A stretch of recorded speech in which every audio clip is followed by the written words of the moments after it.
So I suppose the first question, Barry, you're now the longest serving trustee. So how far back does this go? When did you join and why did you join?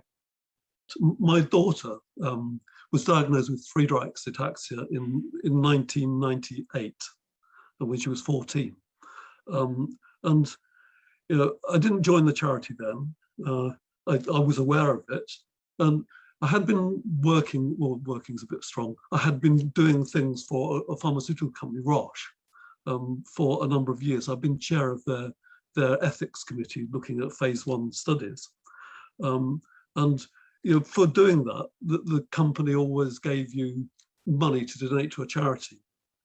So every year from 1998, they would have, the Ataxia UK would have had a charity for a couple of thousand or whatever each year from Roche. And of course, they probably wondered who this fellow at Roche was that was giving them a reasonable amount of money each year.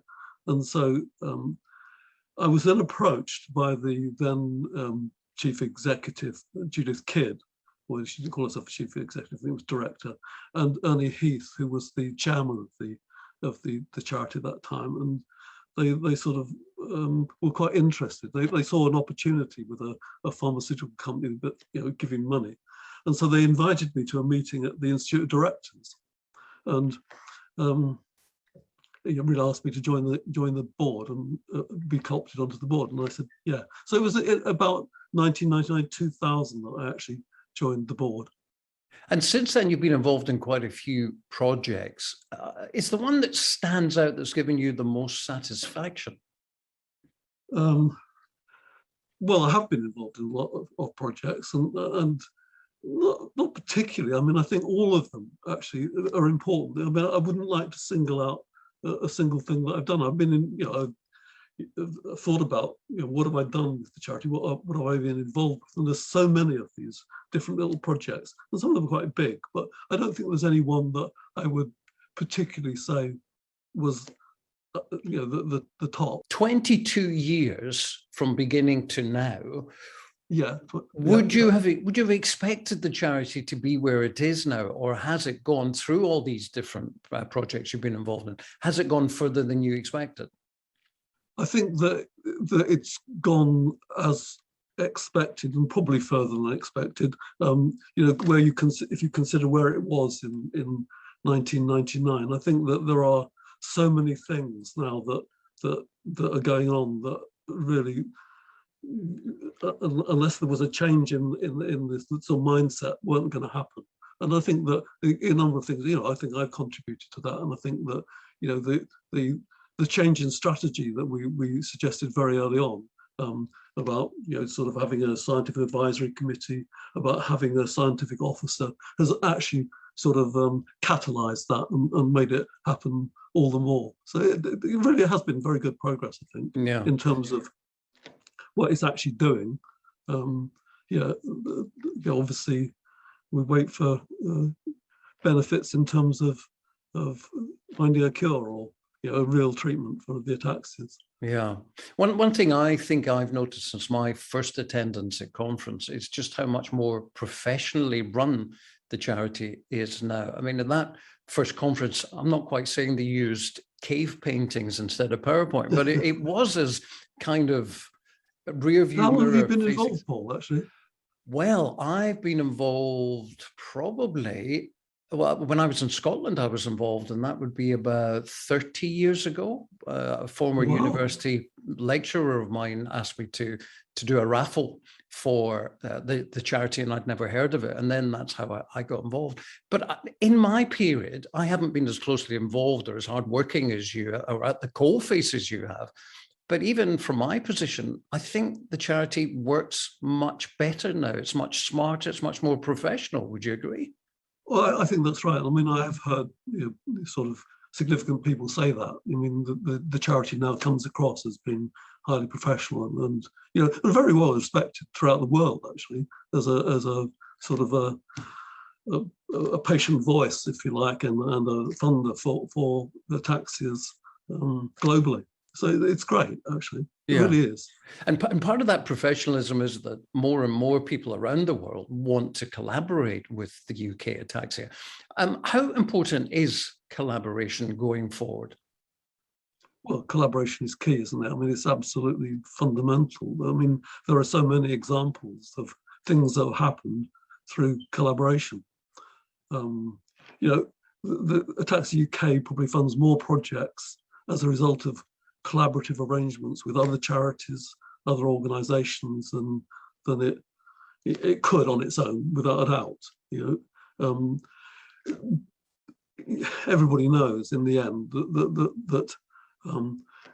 that the charity itself is not going to have the finances of funding to be able to sort of bring something really onto the marketplace that will treat the ataxias. So collaborations with the pharmaceutical industry are absolutely key. And you know, there's really some good examples of how the charities collaboration with many pharmaceutical companies, you know, major players like, you know, Pfizer and Novartis and so on. It really is good. And I think that, you know, having a scientific advisor, a scientific person employed by the charity, which is now Julie, of course, it has been really important in driving those collaborations. Really important. And there's one other collaboration I think that is important, and that is with the members of the charity. You know, they need to be involved in the development of research, the development of what they need in terms of support, in terms of things that might help their general daily life. So I think that they're very important collaborators. And one of the other things that, you know, I've traveled the world, if you like, doing things for Ataxia. And, you know, one of the things that have been really, really good are the sort of major conferences that Ataxia UK has been involved in organising. You know, they brought researchers from across the planet together to discuss the ataxias. And it really is, you know, very, very, very helpful in making the good scientific progress and progress towards a treatment. Mm. A couple of the things that you have brought to the table: one, your experience in the pharmaceutical industry; two, Yeah. your experience of ethics when it comes to treatments. Yes. How important has the ethics side been historically with your involvement in ataxia? How important is the ethics side today? I think that when I first joined, I mean, as I said right at the start, I mean, I had been chair of a phase 1 ethics committee, the clinical trial ethics committee at Roche. And Roche actually had good practice in terms of ethical approval. Not everybody did that, but now it's become a legal necessity, and you can't do studies in human participants that in the UK that are involved with the NHS, or you can't do clinical trials in even volunteers without going through a UK registered ethics committee. So ethics has become absolutely important to the development. And if you think about it, logically, they should be protected and they should not be exposed to things which are, you know, not ethical questions. And so in the last few years, or the last year or so, we've set up an ethical review group in Ataxia, which I think will be very, very, very beneficial. So, well, 22 years, and it's a long time, and everyone would say you've done your bit. And I noticed that you were scheduled to step down as a trustee, I think, towards the end of this year. Why? Nobody, as I say, nobody could complain. You have done more than your bit. You've been tremendous in helping the charity and moving it forward. But why is the time right now to step down as a trustee? Well, I think that, you know, there are certain rules and guidance about how long people should be members of trustee boards for. And, you know, I've probably outstayed that guidance, if you like. I mean, done it for a longer period of time. You know, 22 years is a long time. But I'm not saying, as standing down as a trustee, that I don't want to continue to be involved, because I do. Because I think that now is quite exciting times, actually. I mean, it's sort of, it's on an upward curve, and I really would like to maintain an involvement with it. And can you step down and then come back as a trustee in the future? As far as I understand, you can. Yes. Great. So never say never. No, that's right. I mean, I think there's a time limit. Maybe it's only a year. I don't know, but you can step down and come back. I mean, and I would continue, hopefully, to work with the the research team at Ataxia and at the trustees even, and there are committees like the medical advisory panel, the scientific advisory committee, and so that I'm involved with, and the ethics committee. So I really would like to keep an involvement. Great. Well, we all hope, with fingers crossed, that will happen.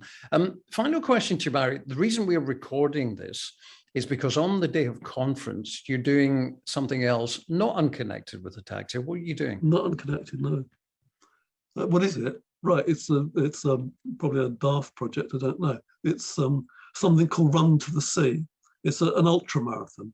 I mean, when I first, if we could go back to the 22 years ago, I mean, a few years after I started, I and my eldest daughter ran the London Marathon to raise money for Ataxia UK research, and we did fairly well in both in running it and in raising money. And since then, I run occasionally, I've run a bit, but and I've done a few more marathons, but I have never done any more fundraising events, because I think there's a limit to the number of times you can go back and ask people to sponsor you for doing something you like. And coming up to the 20 years or 22 years, I thought, well, I'd like to have another go at doing some fundraising type activity. And I looked at my pace for running marathons, and it's nothing like it. It was, I mean, it's sort of like a lot slower. And I thought, well, I'd be so disappointed to record such a slow time. Let's go for something different. And so I decided on an ultra marathon, which is 50 kilometers. So I'm running 50 kilometers now, if you like, when you're showing this recording, and hopefully we'll raise a bit of money. So that's the plan. Fantastic. Bit of a challenge. Yeah, well, good luck. We're hoping to keep up with you on that run live. Yeah. We'll have people reporting in your progress. In the meantime, on behalf of everyone, Barry, thank you so much for the past 22 years. And it's great to know you're still connected with the charity. We look forward to seeing you in person soon. Thanks a lot. Thanks, Paul. Thank you.